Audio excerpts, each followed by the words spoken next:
Oke, di video pertama saya akan jelaskan cara men-setting general setup ya.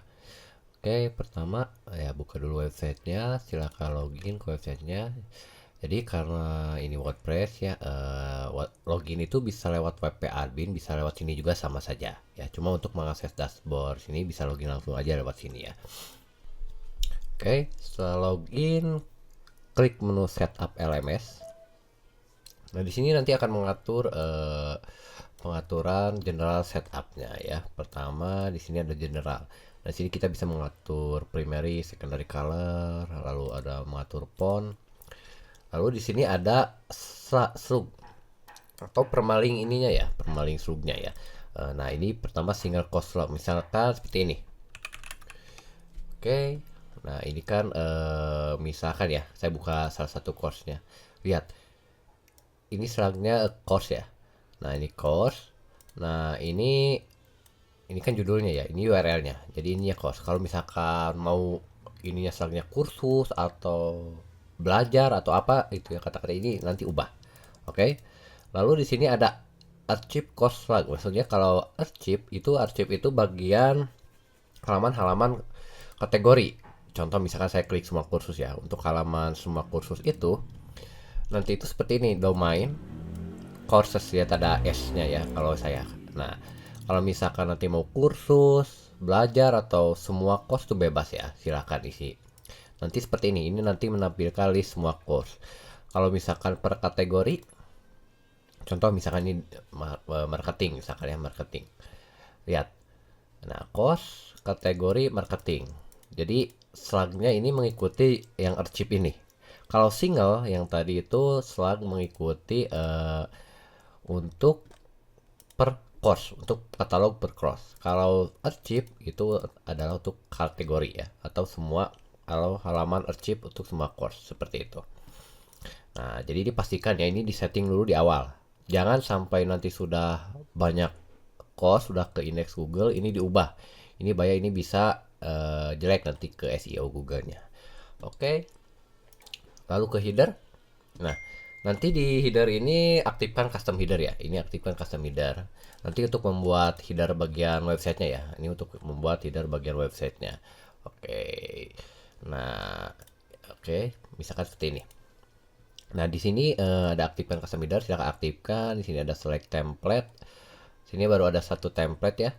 Nah, di sini custom logo silakan ya dicentang nanti lalu upload logonya.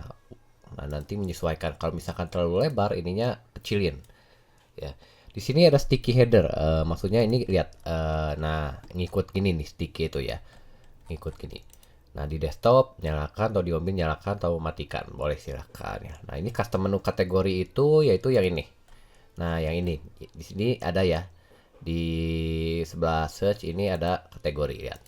Ini kasih labelnya apa, judulnya kategori atau mau apa, menu dan sebagainya, buat bebas. Nah, ini nanti di sini tampil kategori sesuai ini. Begitupun menu-menunya. Lihat ya, semua kursus, desain. Ini saya salah, ini marketing harusnya.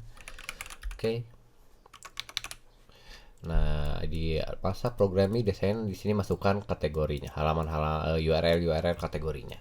Nah, dari mana tahu URL kategorinya? Nah, di menu course, ya lihat di menu course ini, saya buka tab baru. Di sini manage kategori. Nanti kalau sudah upload course, sudah namahin kategori, nanti ada kategorinya di sini ya. Lihat ini marketing misalkan, ini buka aja. Nah, ini linknya. Ini nanti linknya ya. Kopikan, masukkan ke sini.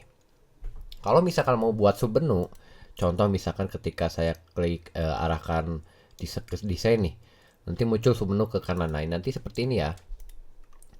Misalkan nih apa ya? Misalkan CapCut.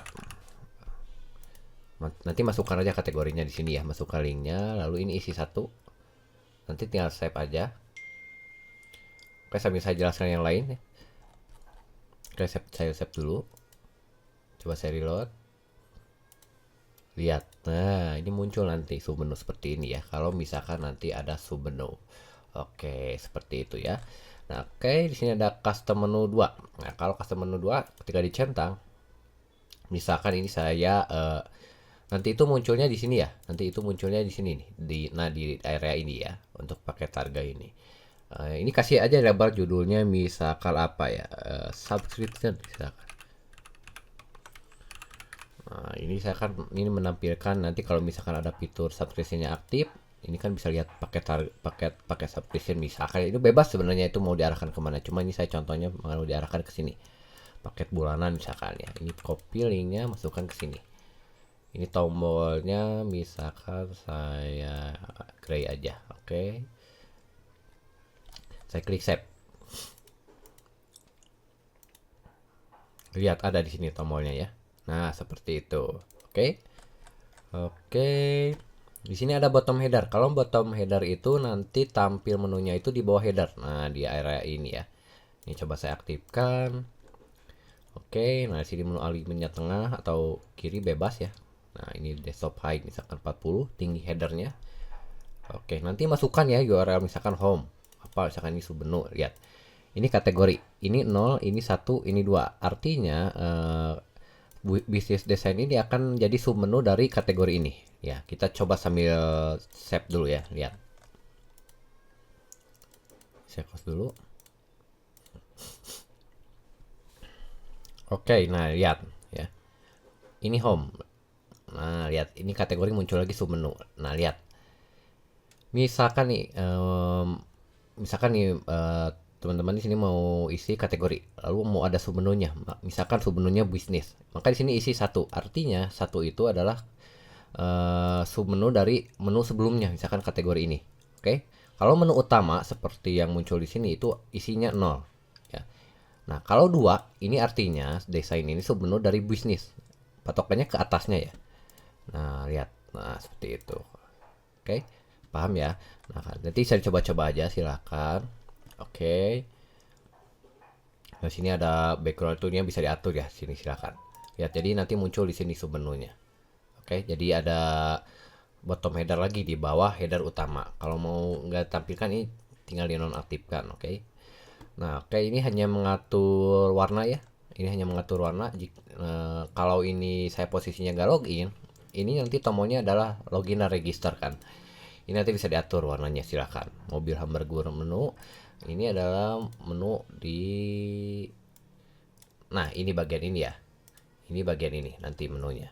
Seperti itu. Oke, silakan bisa diatur aja ya untuk warnanya, silakan. Oke, kita lanjut ke putar.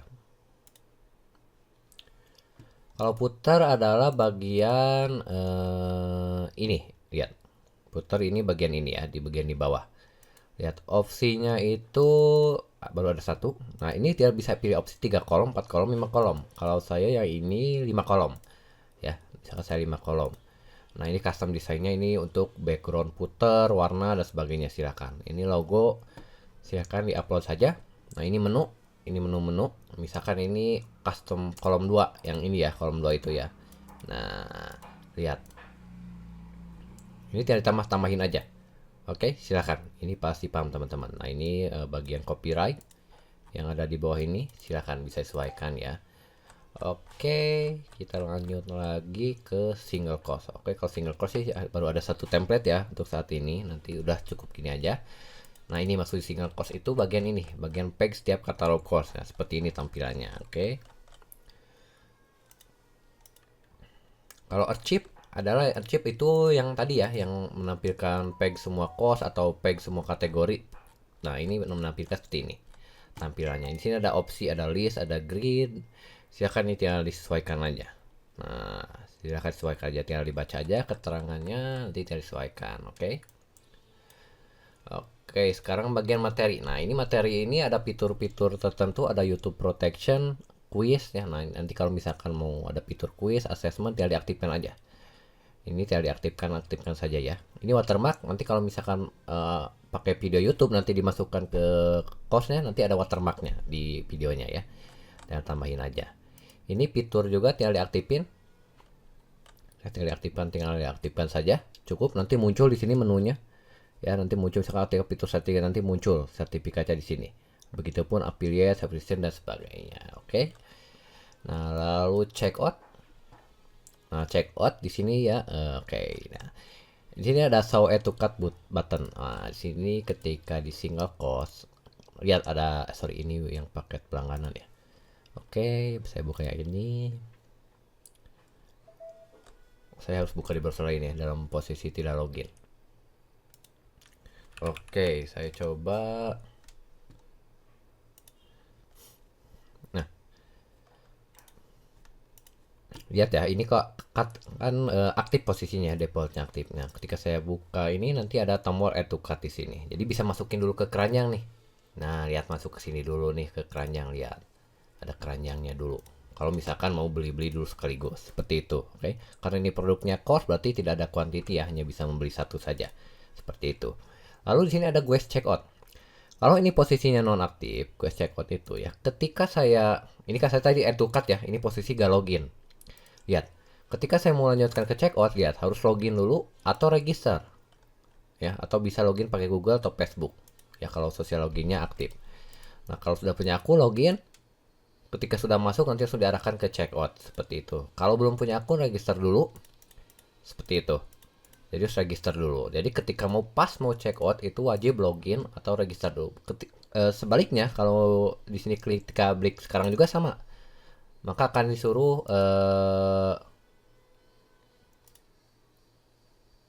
sorry karena ini sudah ada di sini di cart, saya hapus dulu. Bedanya kalau beli sekarang itu langsung ke arah ke halaman checkout ya. Kalau tambahkannya kan masukkan ke keranjang ya produknya. Kalau beli sekarang itu langsung ke checkout. Cuma ini karena ada gue checkoutnya non aktif, maka sini harus login dan register dulu. Ini coba saya aktifkan ya. Maka nanti jadinya seperti ini.